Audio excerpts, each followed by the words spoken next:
Hello, this is Angela with Parker's Permaculture. Welcome back to Hausfrau Friday. This is a bonus video. I actually have pushed pause on the topics that I wanted to talk about this week because life has been really hectic and busy. You can watch my video from last week where I basically have a meltdown about how everything sucks. This week is a little bit easier in some ways and a little bit harder in some ways. I'm sitting out back at my house. So this looks like a messy area, but it's actually highly functional. I am enjoying the beautiful outdoors because it's too hot to really be in the house. This is a butcher block and an outdoor little propane cooking set that we use a lot. We cook out here a lot when it's hot out. And then this is the little bike shelter for my kids' bikes. And there's the dinner bell. So when my kids are running around, when they were littler and running around, I could just ring the bell. This is a bell that was my parents that they used when we were kids. If you want to talk about an 80s childhood, and for my siblings, a 1970s childhood, where you are out in the neighborhood and your mom can't text you on the cell phone or whatever, and she just rings the dinner bell. So I love it for the little nostalgia. If the kids are out and about, when they were younger, I could just ring it and they would know to come home for dinner. So Hausfrau Friday is a segment where I talk about what it's like to be a homemaker, and especially for homemakers that are trying to pursue more sustainable ways of living. A topic that I want to go into in great detail and provide you all with a lot of statistics, but I haven't had time to coalesce all of that information, is about the unpaid labor, the value of the unpaid labor of homemakers. So number one, super obvious, is that homemakers with children provide a tremendous amount of unpaid labor in the care and rearing of kids. If you are a homeschool parent or an unschooled parent like me, you can basically double that, because you are not only making sure that your kids are cared for and supervised and parented, you're also facilitating their education. All of that huge amount of unpaid labor that homemakers do, that is required to keep society going. We aren't compensated for that in any way. The work that we do is valuable and necessary, but is not paid. The second way that homemakers provide a service to our society that is unpaid is in caregiving for the elderly and the disabled. I talk frequently on this channel about my responsibility caring for my elderly father with dementia, and that has been a full-time job basically since my mom passed away. He's now in a facility, and so that takes a little bit of the burden off of me, but it's still a lot of work. And so I was talking to my dad's geriatric psychiatrist's nurse a long time ago, maybe 2 years ago. She had asked the question of me, who is doing the majority of the caregiving for your father? And I was like, well, obviously it's me, the youngest child, the daughter, the homemaker, because my sister's a doctor and my brother has a very high-powered job and he lives in California, and obviously they don't have time in their schedules, and so it falls to me. And she said, you know what, in my experience it always falls on the one who is a homemaker, because nobody values your time and they feel like it is easy to have you do something else for free, because everybody else would have to take time off work and see a reduction in their paycheck potentially. But a homemaker's work is not attached to a dollar amount, and therefore the effort and labor and time and energy and grief and sorrow and struggle that you put into caring for an elderly loved one, or perhaps a disabled loved one, it isn't really tabulated in any way, shape, or form. Just keep one more thing on the homemaker, it's fine. And she was saying that burden on those of us that are homemakers to do unpaid caregiving is compounded by the fact that our siblings who continue to work not only continue to draw an income, they also see that income invested in retirement accounts that folks who aren't earning a paycheck cannot contribute toward. And so you see those siblings who don't engage in the caregiving earning a lot more money and being much more financially secure than the one who is sacrificing their time and energy to care for a parent. And then statistically, they all end up, if there is anything to inherit, they all end up inheriting an equal share. And so as the nurse was telling me all of this, I was like, that rings true. That's legit. That's legit. If I weren't here, if I weren't a homemaker, if I had chosen to go into medicine like everybody else in my family, then how would we care for my dad? How would that work? It was just a given that it would all fall on me because I'm a homemaker, as if I wasn't busy running my own business and homeschooling 4 children already. So that's definitely a way that our society just can be blind to all of those costs, that folks who are earning a wage are blind to all of those caregiving costs because they are not coupled with a paycheck. Now, I'm not really like bitching about being a homemaker. It's a career that I have chosen. It's obviously had financial limitations because I have chosen to do work that is not paid. For me, as a permaculturist and as an unschooling parent and as a heck of an idealist, I don't see the value of labor being tied to a paycheck as something our society should hold up as a good. Because we all know that there are folks who have very high paying jobs who don't actually contribute very much to society and actually leech a lot from it. And we know that there are folks who are paid very little, like, the CNAs who help take care of my dad. That when we look at caregiving, when we look at workers who are compensated with a wage, the very, very vital and necessary work that they do for a living is often not paid very well.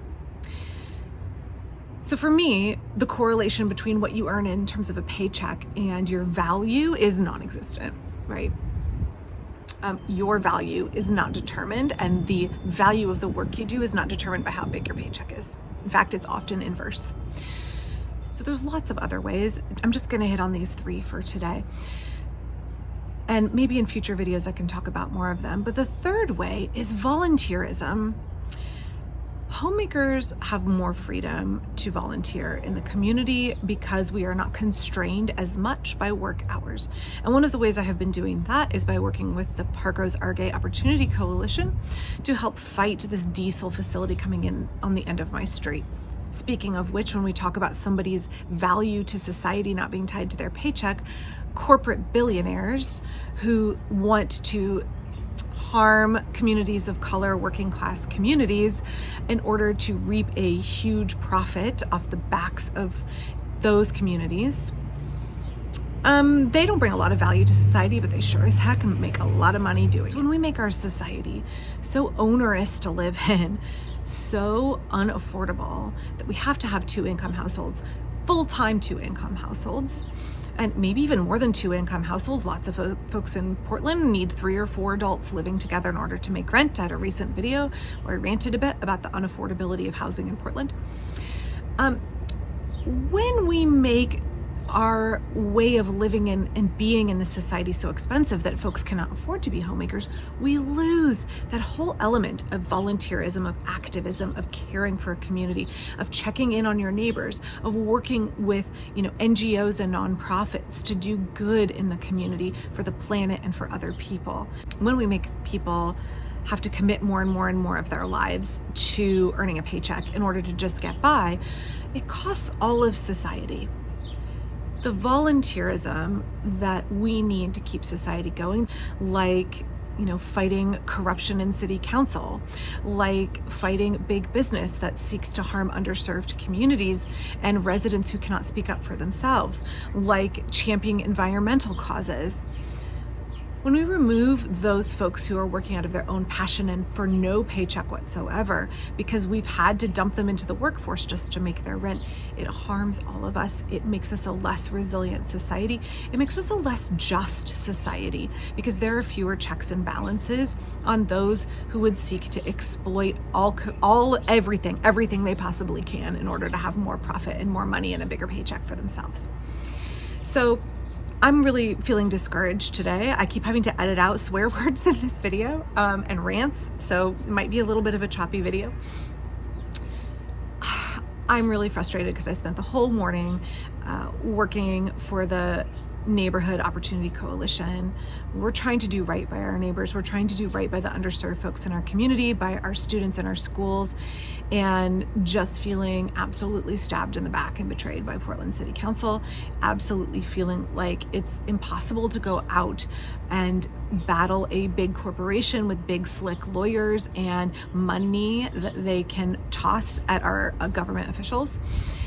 And it just feels like a David and Goliath, and I'm so discouraged. I was so disheartened. And then, I sat here for a little bit working on some sewing and kind of processing my thoughts, and I realized that this is a setback. I'll be able to share really soon more details, but we're gonna have another meeting tonight. I'm gonna head out to our local brewery, Level Beer, with some of the other lovely folks in the community who are committed to volunteering their time and energy for a just and more equitable Parkrose. as I was sitting and thinking, I felt like, this is a setback. There are hiccups and hurdles, but I have the privilege of being a homemaker and being able to commit some of my time and energy to trying to help my community. And if I didn't do that, then I wouldn't be living my values. And so I can't just quit every time some, big bad force like government or a corporation tries to make me feel like it's hopeless. I need to dig deep into myself and find those ways that I can keep going and keep pushing for a better community, because I think that's a privilege and an honor that homemakers have, to be able to give of ourselves in that way. So I will leave you here with a little something to maybe make you feel better and not quite as down and gloomy as I feel, right in time for my neighbor's air conditioner to stop droning on. My Akebia trifoliata is in bloom. It is one that I grow up over the rain spout behind me and along this fence. Such a beautiful little chocolate vine. I have two different species of Akebia. I have Akebia quinata and Akebia trifoliata. And they're just this lovely, delicate, such a delicate looking flower, but a big, tough, hardy, resilient plant that can grow 26 feet long, that it's not bothered by much of anything. You can hack it back really hard with pruning and it will bounce back and bloom better than the year before. And looking at my Akebia vine, I'm like, that's how I want to be.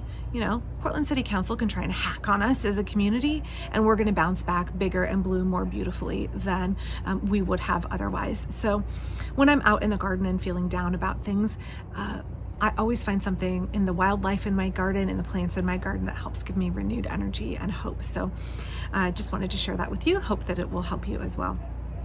All right, I'm going to get ready and head out to meet with some other ladies and work on continuing to volunteer for a better community. I hope those of you who have the privilege of engaging in homemaking know that the unpaid work that you do, caretaking, raising kids, caring for the elderly and disabled, volunteering in your community, that has real meaning and real purpose, and it is worthy and honorable work, even though in our late capitalist society, you are not compensated with a paycheck.